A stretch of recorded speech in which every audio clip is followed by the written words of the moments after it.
editors and talk about them, because of course you cannot get by with just doing touch and create a file. You also want to be able to put stuff to the file. And there are some editors on Linux that are good for the command line and some that are good for the GUI or graphical user interface. And here I will talk about the command line editor. If you later log into, say, one of the supercomputing centers with Tetralit, you can try the GUI editor, gedit or text edit, because those two are probably they're actually the same ones, they're just named differently depending on center. But they are easy to use and much similar to Notepad, though a bit more powerful. They can do search and replace as well. Another thing I'll just mention here is the commands less, more, and cat. If you want to just see the content of a file, it's much safer to use one of those, because it just types the content out onto the screen, or in the case of less, also allows you to search in it, but you cannot edit it. And that might be a safer option because you don't accidentally hit a key, or maybe your cat walks over the keyboard or something. So it's safer to just use one of these if you just want to look at the file. And the command to do that is either more and the file name, and you exit it with Q, or less and the file name, and you exit it again with Q. Both have forward navigation and some backward navigation, and less also has search options. And I'm not going to talk further about that. Cat is a tool that just throws the content of the file to the screen, or is used also for some file-related options. We can concatenate with it and do various other things. So it's a lot more useful than you would think. You can get the information from man, cat. Yeah. So don't use an editor like Nano or Vim or Emacs if you're just looking at it. You risk making changes if your cat runs over the keyboard. Use cat or less instead. So I am going to try and show you some content with cat. I'm in the exercises directory, and I believe I should go to my test. Yeah, maybe patterns, I think, because that has files that has some content. As you can see, we could, for instance, look in new file for text. I'm going to use less and new file text.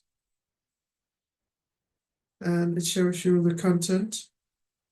And you could, if there were more lines, you could scroll up and down with it. So a Q exits.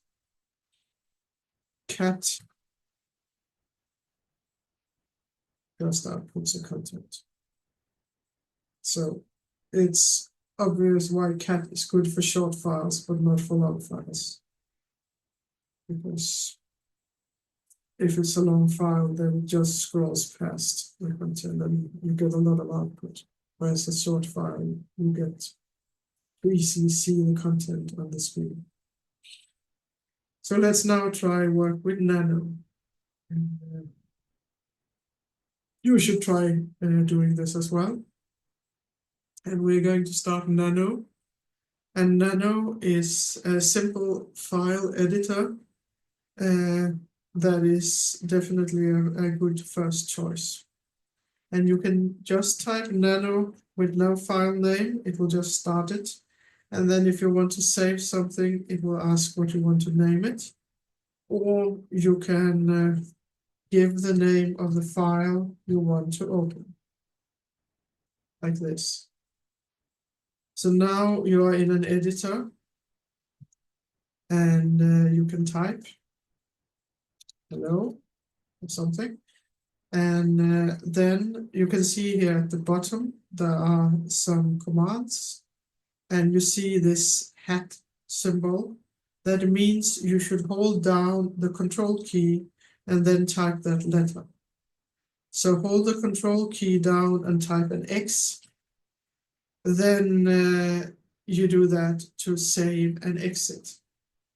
And Nano can see the file is modified, so it asks you, do you want to save it? I say yes. And then it says, do you want to use the file name that you used before? And you get a chance to change it, or you could just type enter and keep it. And go to save new file too, because I changed it. And so I type enter. And then it says, did you mean this? I say yes, but why? And now I have another file here.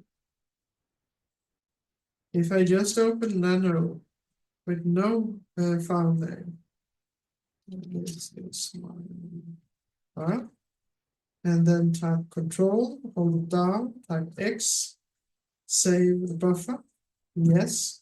What would you like to call it? Because I just opened with Nano and didn't give a file name. I'm